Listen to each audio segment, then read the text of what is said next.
Assalamualaikum warahmatullahi wabarakatuh.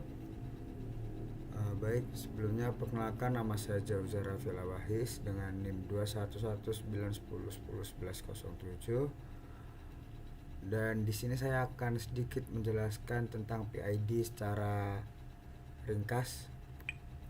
Yang pertama ada pengertian PID, Proportional Integral Derivative Controller, merupakan controller untuk menentukan presisi suatu sistem instrumentasi dengan karakteristik adanya umpan balik di sistem tersebut. Sistem kontrol PID terdiri dari 3 cara pengaturan, yaitu P adalah proporsional, I adalah integral, dan D adalah derivatif. Dalam perancangan sistem kontrol PID, yang perlu dilakukan adalah mengatur parameter P, I, atau D yang agar tanggapan sinyal keluaran sistem terhadap masuk tertentu sesuai keinginan. Nah, di bawah itu ada gambar dari sistem PID. Yang kuning, warna kuning muda ini adalah P atau proporsional, yang I ini adalah integral, dan D ini adalah derivatif. Di sini ada proses, ada output, error, dan set point. Untuk penjelasannya mungkin akan saya jelaskan di halaman yang berikutnya. Kontrol proporsional atau P. Nah, di situ ada rumus-rumus dengan sama dengan KP atau sama dengan konstan proporsional. Nah, di situ adalah KP sebagai penguat atau gain tanpa memberikan efek dinamik kepada kinerja controller. Penggunaan kontrol P mempunyai banyak keterbatasan karena sifat kontrol yang tidak dinamik. Akan tetapi dalam aplikasi sederhana, kontrol P mampu untuk memperbaiki respon transient, khususnya rest time dan stalling time. Nah, gambar tersebut adalah rumus-rumus dari kontrol proporsional. Kemudian ini kontrol integratif atau I tadi. Di sini dengan menggunakan rumus di atas, maka U dalam kurung T akan menjadi sangat besar sehingga diharapkan dapat memperbaiki error. Jika E dalam kurung T besar mendekati 0, maka efek kontrol 1 ini semakin kecil. Kontrol 1 dapat memperbaiki sekaligus menghilangkan respon steady state. Namun pemilihan KI yang tidak tepat dapat menyebabkan ketidakstabilan sistem.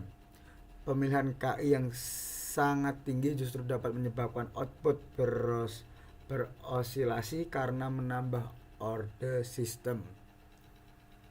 Nah, dari gambar di atas, dengan U dalam kurung T sama dengan integral T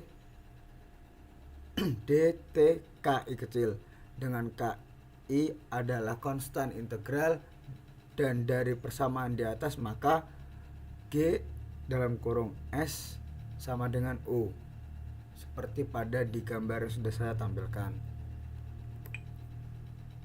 Kemudian ada kontrol derivatif, yaitu yang di PID tadi disebut di bagian D-nya. Sinyal kontrol U yang dihasilkan oleh D dapat dinyatakan sebagai seperti pada di gambar, G dalam kurung S kecil sama dengan S. KD dari persamaan di atas terlihat sifat kontrol D ini dalam konteks kecepatan atau rate dari error. Dengan sifat ini, ia dapat digunakan untuk memperbaiki respon transient dengan memprediksi error yang akan terjadi. Kontrol derivatif hanya berubah saat ada perubahan error, sehingga saat error statis kontrol ini tidak akan bereaksi. Hal ini yang menyebabkan controller derivatif tidak dapat digunakan sendiri. Lanjut. Nah, ini untuk mendapatkan aksi kontrol yang baik diperlukan langkah-langkah mengombinasi antara PI dan D. sampai ditemukan nilai KP, KI, dan KD sesuai yang diinginkan. Langkah-langkahnya seperti berikut, yaitu yang pertama memahami cara kerja sistem, yang kedua ada mencari model sistem dinamik dalam persamaan diferensial, kemudian yang ketiga ada mendapatkan fungsi alih sistem dengan transformasi Laplace, yang keempat ada memberikan aksi pengontrolan dengan menentukan konstanta KP, KI, dan KD, yang seterusnya ada menggabungkan fungsi alih yang sudah didapatkan dengan jenis aksi pengontrolan, kemudian ada menguji sistem dengan sinyal masukkan fungsi langkah undak dan impuls ke dalam fungsi alih yang benar. Yang ketujuh ada melakukan transformasi Laplace balik untuk mendapatkan fungsi dalam kawasan waktu, dan yang terakhir ada menggambar tanggapan sistem dalam kawasan waktu. Nah, di sini ada tuning control PID. Nah, tuning control PID tersebut adalah permasalahan terbesar dalam desain kontrol PID, yaitu tuning menentukan nilai KI, KP, dan KD. Metode-metode tuning dilakukan berdasar model matematika, plan atau sistem. Jika model tidak diketahui, dilakukan eksperimen terhadap sistem. Cara tuning kontrol PID yang paling populer yaitu menggunakan Ziegler-Nicholas metode 1 dan 2. Metode tuning Ziegler-Nicholas dilakukan dengan eksperimen atau asumsi model belum diketahui.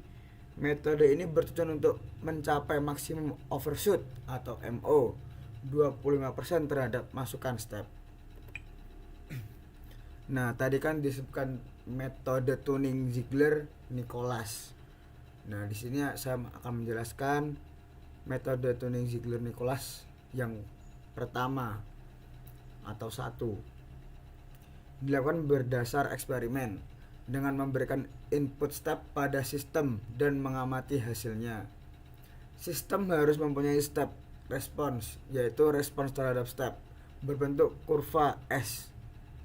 Sistem tidak mempunyai integrator 1/S. Sistem tidak mempunyai pasangan pol kompleks dominan, misal sama dengan J dan min J, 2J dan min 2J. Muncul dari persamaan karakteristik A S2 plus 1 atau S2 plus 4. Nah, berikut yang di bawah itu adalah gambar dari metode tuning Ziegler-Nicholas 1. Nah, berikutnya ini ada prosedur praktis dari metode tuning Ziegler-Nicholas 1. Yang pertama yaitu prosedur praktisnya, berikan input step pada sistem, yang kedua ada dapatkan kurva respons berbentuk S, yang ketiga ada tentukan nilai L dan T, yang keempat ada masukkan ke tabel berikut untuk mendapatkan nilai KP, TI, dan TD. Nah, di sini adalah tipe alat kontrol yaitu P, PI atau PID. Kemudian yang di tabel sebelahnya ada KP, TI, TD. Yang di bawahnya adalah nilai dari KP, TI, dan TD-nya. Nah, tadi metode tuning Ziegler-Nicholas 1, yang sekarang adalah metode tuning Ziegler-Nicholas 2. Metode ini berguna untuk sistem yang mungkin mempunyai sistem respons berosilasi terus-menerus dengan teratur. Sistem dengan integrator 1/S. Metode dilakukan dengan eksperimen dengan memberikan kontrol P pada suatu sistem closed loop dengan plan terpasang. Lalu nilai KP ditambahkan sampai sistem berosilasi terus-menerus dengan teratur. Nilai KP saat itu disebut penguatan kritis atau KCR. Periode saat itu disebut periode kritis atau PCR. Nah, di sini ada metode Ziegler-Nicholas 2 beserta gambarnya. Metode ini berguna untuk sistem mungkin mempunyai step respon berisolasi seperti yang sudah saya jelaskan tadi. Untuk ini adalah prosedur praktisnya dari metode tuning Ziegler-Nicholas 2. Yang pertama yaitu buat suatu sistem loop tertutup dengan kontrol P dan plan di dalamnya. Kemudian tambahkan nilai KP sampai sistem berosilasi berkesinambungan. Yang ketiga ada dapatkan responnya, tentukan nilai KCR dan PCR. Dan keempat ada tentukan nilai KP, TI, dan TD berdasar tabel berikut. Seperti di metode tuning Ziegler-Nicholas 1 tadi tabelnya seperti ini. Nah, dari yang sudah saya jelaskan tadi, mungkin kesimpulannya yaitu contoh penggunaan dari kendali PID, yaitu yang pertama dari yang saya dapatkan itu lift. Nah, dalam lift ini fungsi kendali yaitu bagaimana membuat kecepatan lift ketika dinaiki oleh jumlah orang yang berbeda.